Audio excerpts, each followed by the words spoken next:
the second half about to get underway, and it's been a close one so far. One of the great stories here, Nick Young getting it done today.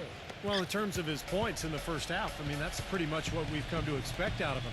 Yeah, that's an open book on all you need to know about what talent he has. I'll bet he adds a lot more to that tally in the second half. Inside the 7-footers, Gasol and Kaman. Nash and Bryant in the backcourt, and it's Young in at the small forward. That's who's in the game for the Lakers. And Doris Burke has a report for us from the sideline. Well, gentlemen, the Lakers barely squeezed into the playoffs last season. Despite that, they have the largest luxury tax bill in the league, almost $30 million, more than double the next highest team in the Miami Heat. So, maybe one silver lining for them with Dwight Howard deciding to move to Houston? The team won't have to shoulder the even more punitive taxes that began this season. Kevin? Good point, Doris. Thanks. Martin kicks to Williams. Off target from three-point range. Tough to hit that shot when you got the defense right in your shirt. Well, a coaching carousel for the Lakers last season. They made it only 5 games before firing Mike Brown. Then they decided to go in a new direction.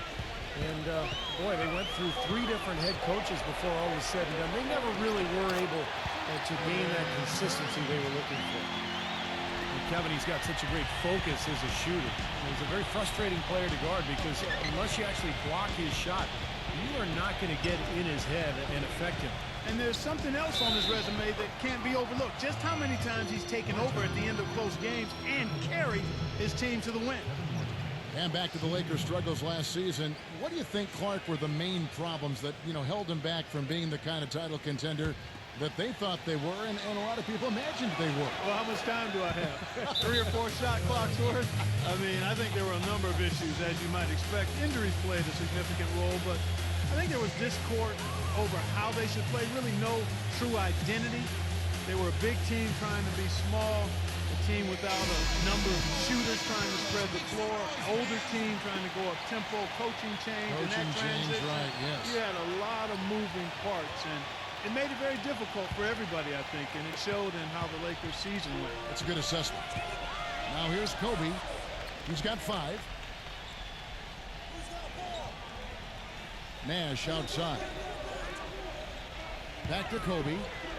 Shot clock at 6. Nash outside. And it's off the back rim. No good. And guys, Nash's workout regimen is the stuff of legends. At his age, he's in as good a condition as most second or third year players in the league. Still highly productive at 39 years old. Kobe against Martin. Back to Young. He feeds it to Kaman. Nice passing here by Los Angeles. There's a whistle. It's going to go on Corey Brewer. That is his first foul of the game. Some changes for the Lakers. Hill comes in for Pau Gasol. And it's Jody Meeks in for Kobe. Kaman sets a screen for Young. Outside Hill. There's the dish to Meeks. The kick out to Young. 4 on the shot clock. And it's good. Fought through contact. Hits the shot. He'll go to the free throw line. And going back to Nash in his great condition. You watch it firsthand, Steve, and you have to wonder just how long, even with all those great techniques of getting his body ready to go, how long he's going to be able to play. Well, last season, remember, he broke the bone in his leg that set him back. In fact, he missed the most games he missed in 14 years. Normally been very durable. So, Father Time, as they say, is undefeated, Kevin, and is catching up with him. And the Timberwolves call time here. They want to keep it rolling here following the win against Dallas. Yeah, it didn't seem to be much of a challenge for them in that game. It seemed like they scored at will. Not much defense that they were facing. Yep, they had the defense on its heels early the entire game, and actually nearly the entire game, and no matter what unit was out there, looked like a mismatch to me. Pau Gasol's checked in for Los Angeles. Kobe comes in for Nick Young. Williams for 3. Well, a major goal for the Timberwolves this offseason was to get shooters.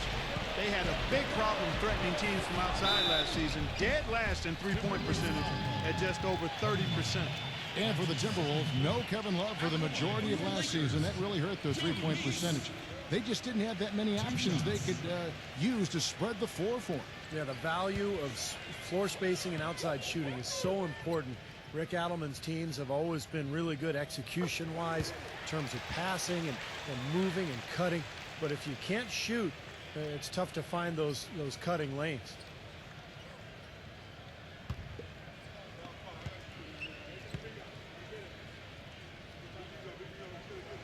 And so Meeks nails both of them. Well, let's start with the positive and the Lakers postseason. They did make it. That's all that can be said. Is their dramatic passing of Utah and the Rockets down the stretch to take the 7th seed was really the lone highlight of what would be a quick exit from the playoffs for him. Love, he's guarded by Hill. He dishes it to Brewer. Pulls it up. Out of bounds, the Lakers will take possession. And now a look at Kevin Martin here. Last season's performance for him, 4th in free throw percentage. And he was a top 10 three-point shooter as well. Yeah, and you talked about it, Steve, what a stellar season it was for him at the stripe. I mean, they are freebies. They're called free for a reason, and he certainly made that come true because he knocked them down at a high rate. Going back to the Lakers, swept in 4 straight by the Spurs, and none of the games really that close. Spurs, Steve, just dominated them in every sense of the word. Injuries didn't help either. No, they didn't help, but, you know, the Spurs just outplayed whoever was on the floor for L.A. And I think a lot of people thought the Spurs would be a good first-round matchup for the Lakers, but that notion was quickly squashed. San Antonio just totally dominant. Here's what the Lakers are going with right now. Chris Kaman has checked in for Gasol, and Nick Young is subbed in for Jody Meeks. And Kobe drops them both. You know, the Wolves were just decimated by injuries last year, and it really put a snag in their season from the start, with Rubio still recovering from his ACL tear and Kevin Love missing a lot of time with his hand fracture. They were missing 2 major building blocks. You know, he's knocking down his shots today, but it hasn't really translated to the scoreboard yet. Lakers leading by 4. Now, here's Nash. He kicks to Young. The trade. That's good. And it's Kobe with the assist. Young's got 6 points in the quarter. And with the Wolves last year, Ricky Rubio came back and helped them turn things around a bit. But Kevin Love would end up playing very few games for him, Steve. And they never really got the chance that they once seemed to have. Now, Love's injury, I think, just devastated this team. And Rubio, of course, coming off that ACL, he eventually made it back. But those are the key guys. I mean, Rubio and Love have to be the foundation of this club. They had a lot of three-point shooting in the offseason. So this should be a pretty well-rounded team. But it's up to the stars, Kevin. Here's Rubio following the basket by Kobe Bryant. Brewer passes to Martin. And Hill over to help. Martin dishes to Brewer. Williams for 3. It's hauled in by Los Angeles. It just hasn't been a very good day for him, guys. They need him to start burying some of those. Following this one, they get to host the Pelicans. And that game is the second of 2 straight at home. Yeah, I'll be looking forward to seeing how that New Orleans game turns out for sure.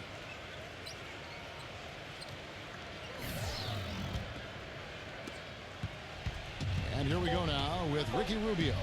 For 3, Love. No good. And we've reached the end of the 3rd. Lakers on top, leading by 7. And after a quick break, we're going to come right back with the start of the 4th quarter.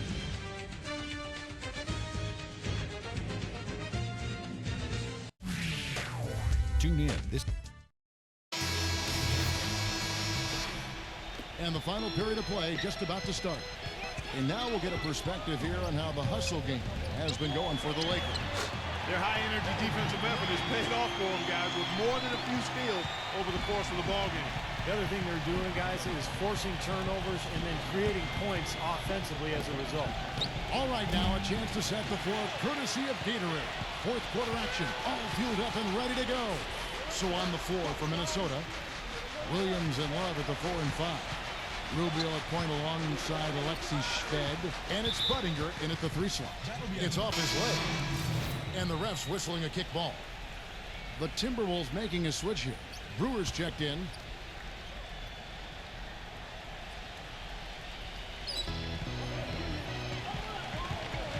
Nash with it. Back to Young. A chance to extend the lead to double digits, but it's no good. Timberwolves trail by 9. Here's Brewer. And a foul called on the shot. Got him on the way up that time, so he'll shoot 2 right here. Well, Corey Brewer, guys, was part of those back-to-back NCAA championships with those teams in Florida in 2006 and 7. A long, wiry 6'9" perimeter defender who's also improved offensively. That's good. 14 points for Kobe Bryant. Despite the troubles he had in the first half, he stayed composed and focused, and now he's getting it going.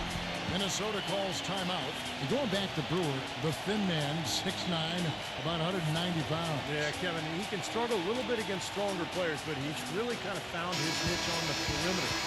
Kind of a guy who can guard multiple perimeter players, and then he's a blur in transition. Offense to defense, that's kind of what he does. This is a guy playing with the reconstructed knee as well. And now Doris Burke has an update from the sidelines. Hi, Kevin. I was able to hear the advice Rick Adelman gave to his team during that break.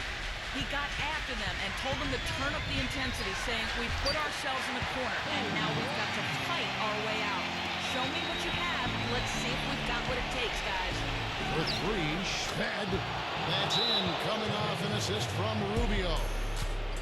Rubio's got 4 assists now tonight. And the Lakers call time here.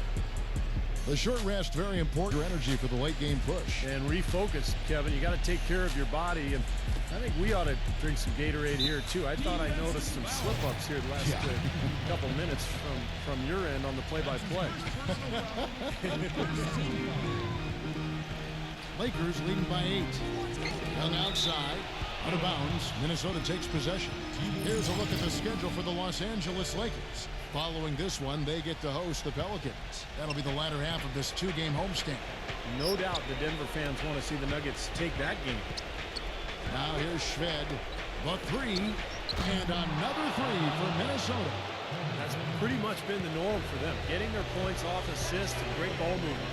Nice rhythm and flow for this team. Tremendous communication and alertness. Kobe with the brilliant assist that time. Nash against Rubio, and Shved gets to Brewer. On the wing, Brewer. His 3-pointers off the mark. Los Angeles has gone 1 of 2 from 3-point range here in the 4th. He's feeling it again, Los Angeles. The shot quality is very good here, and they're making most of them this half. Oh, the way they're converting on seemingly every shot, I wouldn't be surprised to see the field goal percentage just keep going up. And it's the Lakers on the break. Nash hits to Young. The feather touch on the finger roll. Beautiful. And now an 11-point Laker lead. Drop that one in as soft as a feather using the finger roll. Shved with it. Working on Bryant. Shved, no good. And they forced the miss with that good defensive rotation. They're playing well together as a unit. Nash kicks to Hill. And they're going to count the bucket and send him to the line. It could be a 3-point play. Yeah, they're making a statement here, guys, going inside. Got 1:23 left in the 4th quarter. Chris Kaman has checked in for Jordan Hill. Rubio, the pass to Martin. To halt the run. So the whistle blows on the shot and 2 free throws for the contact right there. Well, I think when you notice one of his tendencies and specialties, really, it's his ability to shoot the ball from the corner. He always seems to be drifting to that area. So proficient from that spot. And there's a good reason for that, Steve. Usually he's going to knock them down from over there. I mean, we've seen it more than a few times happen that way. Now here's Nash. Came in a screen on Rubio. Kobe with it, and it's Martin picking him up. He used that pick to get in close. And the Lakers lead by 14. They didn't take their time wrapping this game up. They pretty much did it in a hurry. Yeah, they had a nice spurt to polish this one off. It's a +5 advantage for them. Just 5 on the clock. Back to Williams.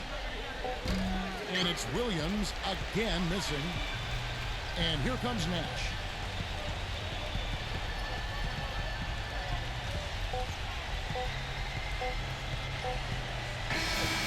And so it's the Lakers taking care of business here. Some days, Clark, everything goes right for a team, and